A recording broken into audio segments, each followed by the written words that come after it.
Osama bin Laden lived, and they died alongside Osama bin Laden.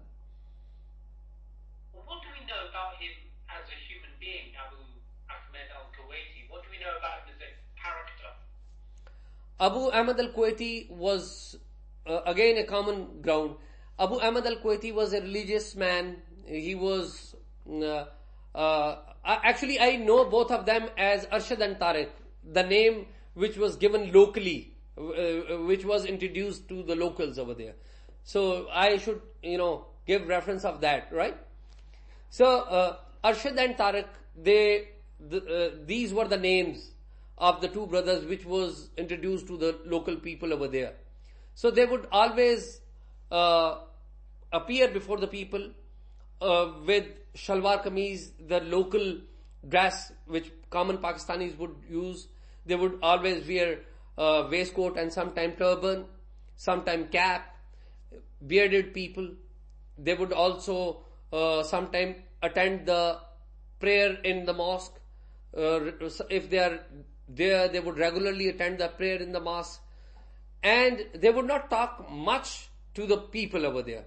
But at the same time, there was another man whom they were closely in touch. And that man was, wait a minute.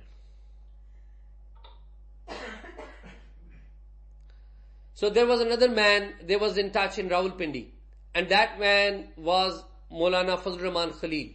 And Fazlur Rahman Khalil was the man who once took Osama bin Laden on a helicopter, on an official helicopter, and he accompanied Osama bin Laden from Karachi to Islamabad and then Islamabad to Afghanistan.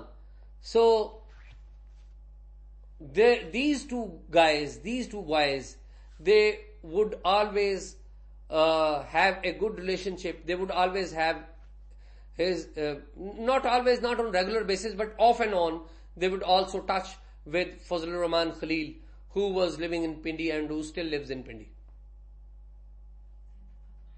Do we know anything about Abu Ahmed al-Kuwaiti as a character, as a person? Not what he looked like, but what he was like.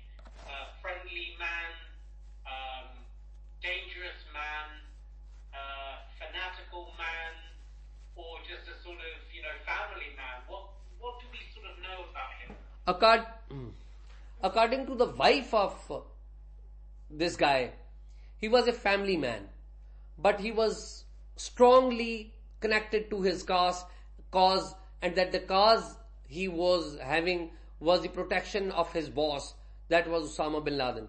And he would not divulge the fact that he was protecting, he would not even divulge to his wife that whom he was giving protection, because his wife was not, she had not seen Osama bin Laden in person.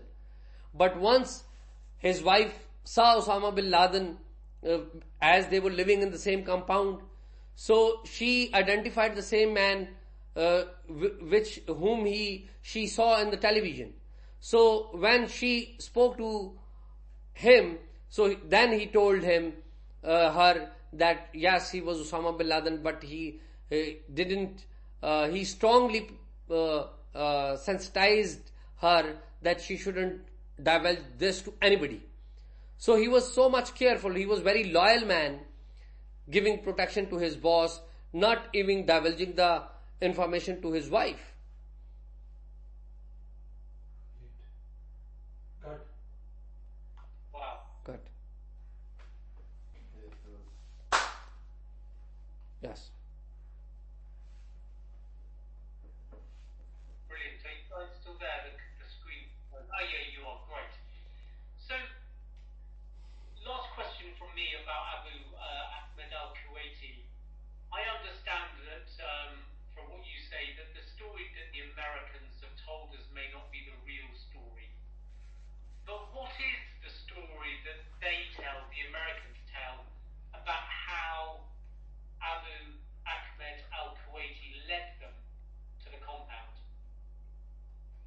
The story Americans have divulged to some of the American journalists and filmmakers, you must be knowing